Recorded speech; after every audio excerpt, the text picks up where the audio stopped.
Boston, Massachusetts is in the house. How y'all doing? So today was a very interesting day.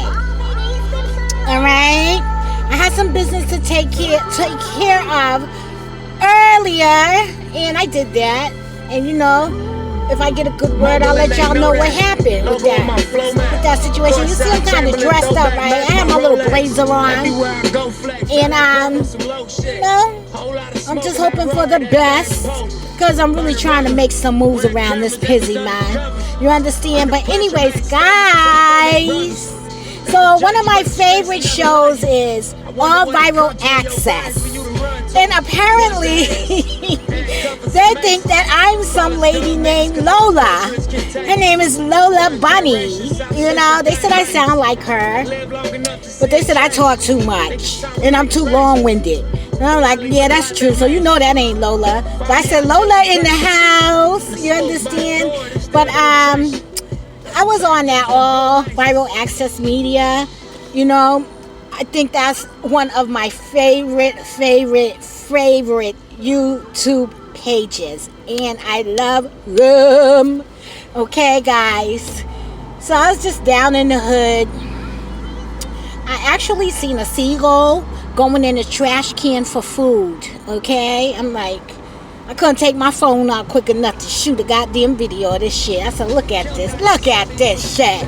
You understand? So, but that was just interesting to me. So I'm sitting over here, and I read the scriptures daily. You understand? That's, as long as I walk upon this earth, that's what I have committed myself to do. I read before I leave the house. And then I meditate and I reflect, because I be trying to figure out how come black people are in their position. So, I started at a certain part in the scriptures. Like, I believe I started at Saul, and I started reading backwards, and I just had to go over Genesis again, and it was very interesting to me, because I am on, I believe, 10. See the Exodus now, when Moses had freed the Hebrew Israelites. And, I don't know if people realize it or not, but it was like around 600,000, like, Hebrew Israelites. Okay? And, before the last plague that Yahweh hit them with, and that was really like their son killing their firstborn and everything, their firstborn sons and their animals. They got into the wilderness at this point. So it was very interesting when I read the part when they had gotten to the wilderness and there was no water to drink, I believe. And so they was murmuring, complaining to Pharaoh. Not Pharaoh, Moses. And the thing said, the part that got me was this statement. They said, we told you to leave us alone. Let us serve the Egyptians. We want to serve the Egyptians. That's like in comparison to so many things, like, to me, when I heard that. When I read that statement, like, that's like a woman being in an abusive relationship, just basically a toxic situation. You rather suffer in the toxicity of that relationship because that's all you know. But I just can't imagine me personally, like if someone was over me and treating me so bad, I can't imagine me staying in that situation. And it's so funny because some people that's like that. They don't want to, like, improve their situation. They're so used to what they do know and a person abusing them. They don't even care. It was like at one point the Egyptians was like really making them have hard labor. You understand? Like hard labor. And they rather be abused than set free. You know, that's what you call walking on faith. I'm going to leave this situation to go into another situation. I don't know where I'm going, but as long as it's better than this situation, I'm not staying there. You understand? And I always say to the Lord, because I have been in situations, I tell you myself, just like the Hebrew Israelites, you understand? At one point in time, I was, like a Hebrew. And I was dealing with a Pharaoh type character. And I said, Lord, you heard who I called one, right? Lord. I said, Lord, if you let me out of this situation, I'll never come back. If you let me walk out these doors, I'll never go back. And I meant it. Because sometimes you can walk into something and not know what it is, but just the whole environment is like off. You understand? The whole situation just isn't right.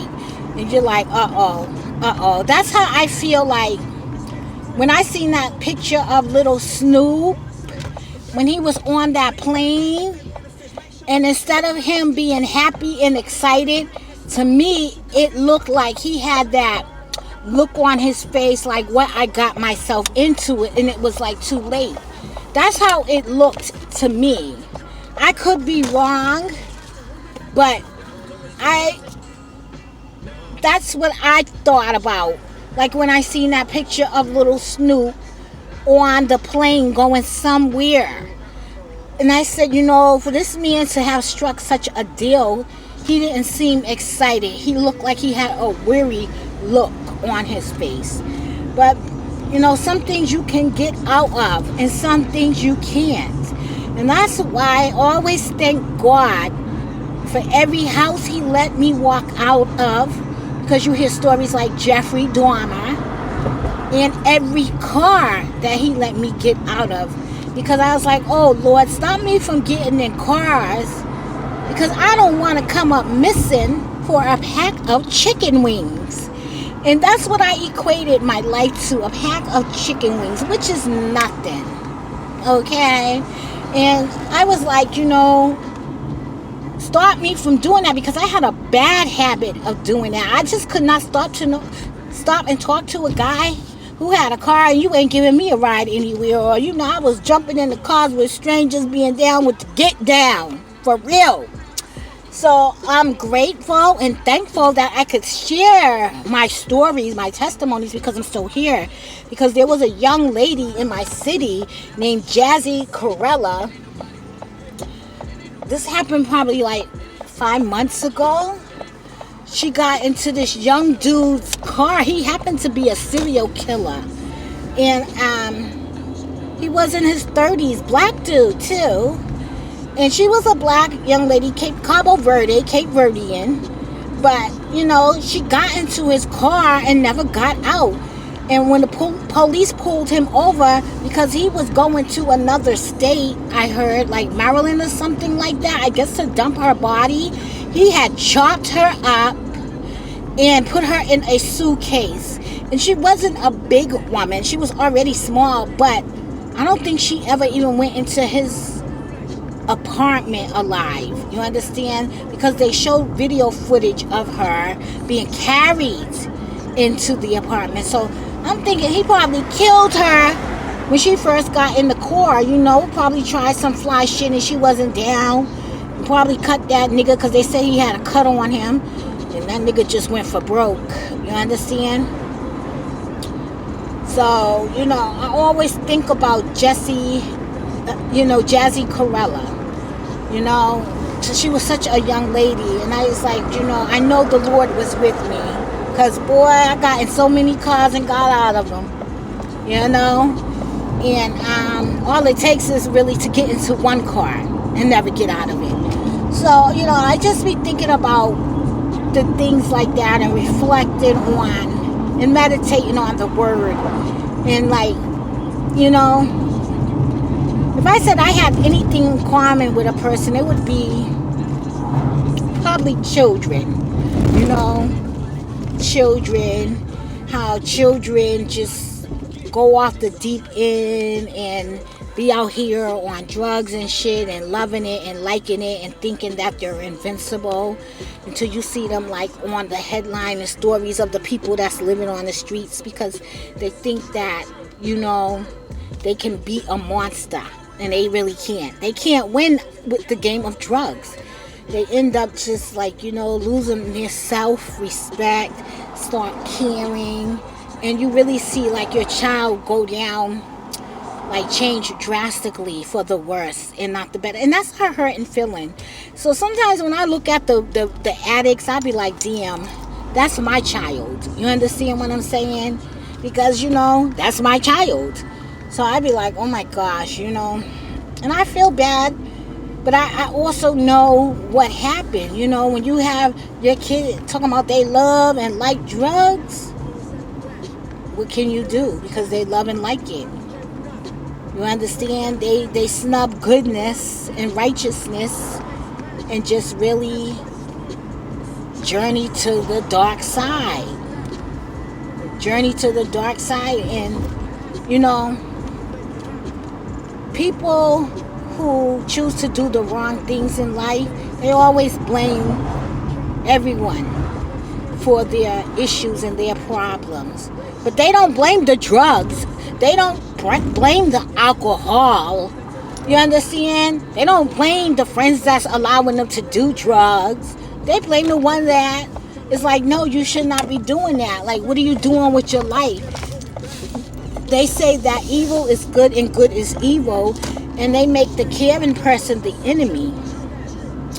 So I be like, damn, I guess I gotta go through it as a parent, man. I don't understand it, and I try to understand it, and I just don't know what to do, because that's something that they decide, you understand? But it's just not that characteristic about them. It's like, when the Lord exposed the truth about a person that you love and care about, it's really hurtful to see them that, wow, like you raised them better than that, and this is like what they chose in life.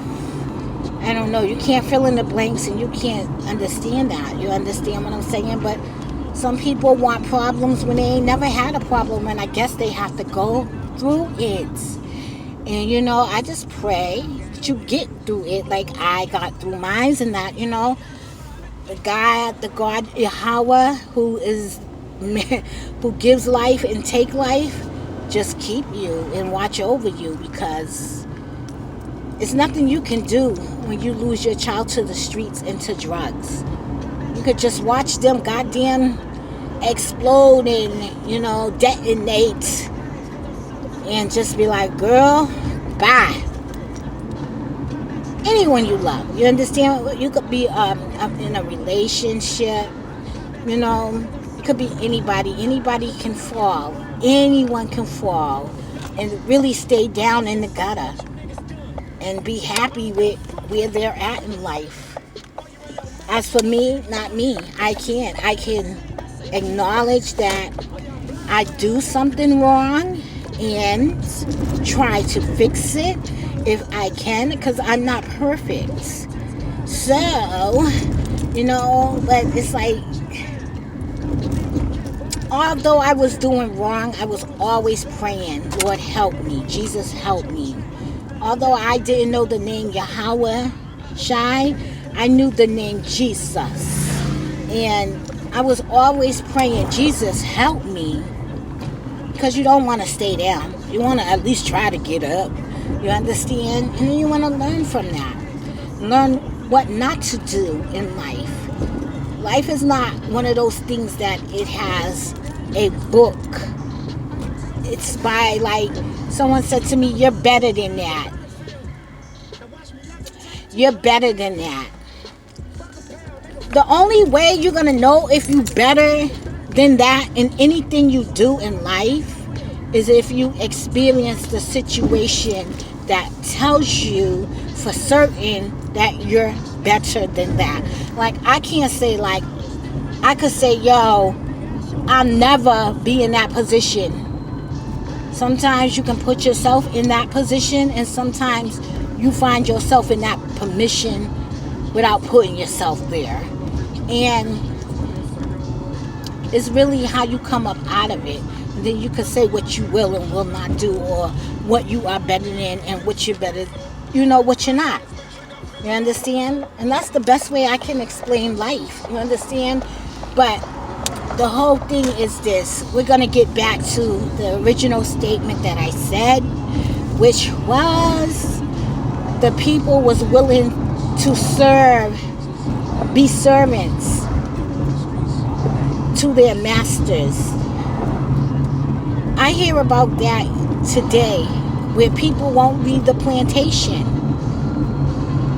Like, they still want to be slaves on a plantation, not realizing how big the world is. But in their mind, in those 4 little corners, it's not big. You understand? And that's scary in itself. A person that would rather be treated bad than escape and look for something better. Right, guys? Guys, I am not wearing my turban today. Interesting, right? I miss it on my head. My head feel naked, guys. But I'm not prophesizing, so you know what I'm saying? I don't have to wear it. You understand? So I go get my stitches out tomorrow. Thank you. I swear it seemed like my skin went over my stitches. Like, my skin is in my skin, like, the skin and the stitches, like, kind of binded together. Look at this, guys. Look at that. You see what I'm talking about, guys? But don't get it twisted. Let me tell you something. This be waking me up in the middle of the night. I can only sleep certain ways, and this be waking me up. I can only, like, keep my hand a certain way. I guess the whole thing with it is when your body is relaxed, that you know, all your, what's those, your endorphins or whatever they call them, where your body start reacting to pain because you're relaxed and nothing's going on. So pain kicks in and it hurts. I be like, ooh, ooh, ooh, Lord have mercy, ooh, ooh, ooh. I can't deal with this. I have to shake my hand because it really do hurt a lot, guys. But I'm happy. I still can't really, like, carry anything and turn anything. So I'm going to start my therapy, and I'm grateful that I am doing that. My back was killing me. Oh my gosh. I had to just go and make sure I just got a clean bill of health. I got to get tested for, HIV. I got to just make sure I got a clean bill of health. And that's it, guys. Just go and do my 1-2. I believe that I'm healthy, but I would like the doctors to tell me that I am. I don't have no medical concerns, like, my cooch don't stink. I ain't got no yeast, or anything like that. And it don't itch. I mean, I'm just going to make sure that I'm cool. I haven't, been with anybody in quite some time. So, I just need that clean bill of health so, I can continue to live. All right, guys. That's it for now. Bye.